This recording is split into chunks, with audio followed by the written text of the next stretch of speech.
Quand on vit en milieu rural au XXIe siècle, encore plus lorsqu'on y est élu, on est forcément confronté, à un moment donné, à des questions déterminantes et complexes. La démographie et l'habitat, la mobilité, l'économie, l'emploi et les commerces, l'accès à la culture, les liens entre les habitants et les vivre ensemble. Difficile souvent de trouver des actions concrètes à des situations aussi complexes. Parfois, pourtant, c'est des gages d'opportunités. Un bâtiment en friche, une place bétonnée, un terrain vague pourraient bien servir de solution à ces problèmes. Mais comment agir ? C'est là qu'interviennent les résidences d'architecture et des paysages. Ces dispositifs, proposés par les parcs naturels régionaux du Grand Est, permettent à une équipe d'architectes de s'immerger dans le quotidien d'un lieu et d'une commune, et, avec l'aide des habitants, d'en imaginer les possibles. On est comme un intermédiaire entre les acteurs du territoire et la commune qui du coup nous passe commande et qui fait face à ces problématiques. Et donc on aide à donner des idées, préfigurer des possibles. On passe beaucoup de temps à échanger, à faire des études de terrain, des diagnostics. Et une fois qu'on a fait tout ça, qu'on a un peu conforté les hypothèses, on commence à prendre le crayon et à définir comment le projet pourrait être mis en forme. Bon, concrètement, comment ça se passe une résidence d'architecture et des paysages ? D'abord, il vous faut une commune. Prenons par exemple Vercenay, dans les vignobles champenois. Cette commune viticole du parc naturel régional de la montagne de Reims voit sa population diminuer.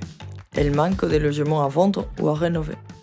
Elle a identifié un lieu pouvant être une solution à son problème, un ancien site de production viticole qu'elle a récemment racheté.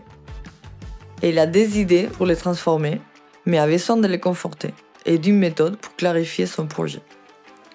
Elle contacte alors les parcs naturels régionaux qui l'accompagnent dans la réalisation d'une résidence d'architecture et de paysages. C'est là que les architectes, accompagnés d'autres professionnels comme les paysagistes, interviennent.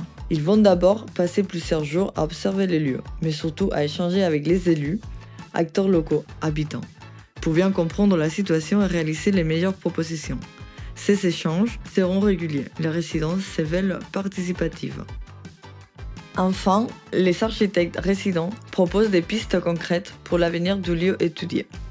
Ici, il s'agira de créer un espace d'habitation composé de logements collectifs et un programme d'activités mêlant maisons des associations, restaurants et salles polyvalentes.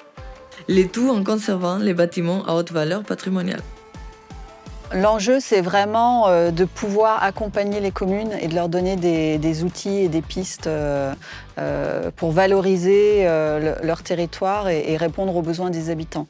Et là, à Verzenay, les pistes qu'ils vont nous donner pourront vraiment être utilisées par la commune pour définir un projet qui lui sera utile. Tout ce qui a été présenté par les architectes ont été évoqués, mais plus ou moins lors d'un conseil municipal ou dans la commission des bâtiments, par exemple.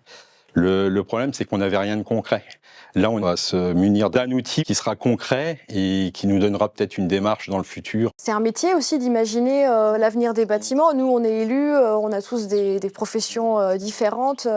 C'est pas notre métier. C'est vrai que d'avoir un regard extérieur, c'était important pour nous aussi. De se dire peut-être qu'il y a des choses qu'on n'a pas vues dans le village, qui sautent aux yeux des architectes et pour nous, c'est quelque chose d'assez commun. La participation citoyenne est au cœur de résidence.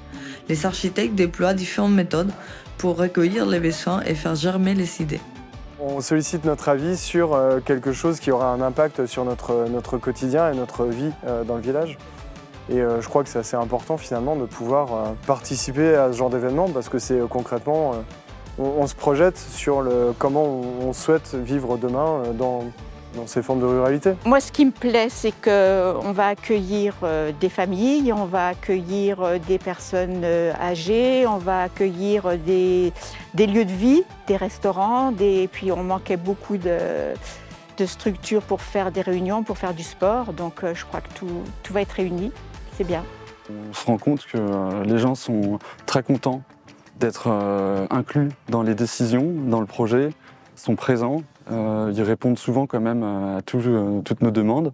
On a des échanges assez riches et très intéressants.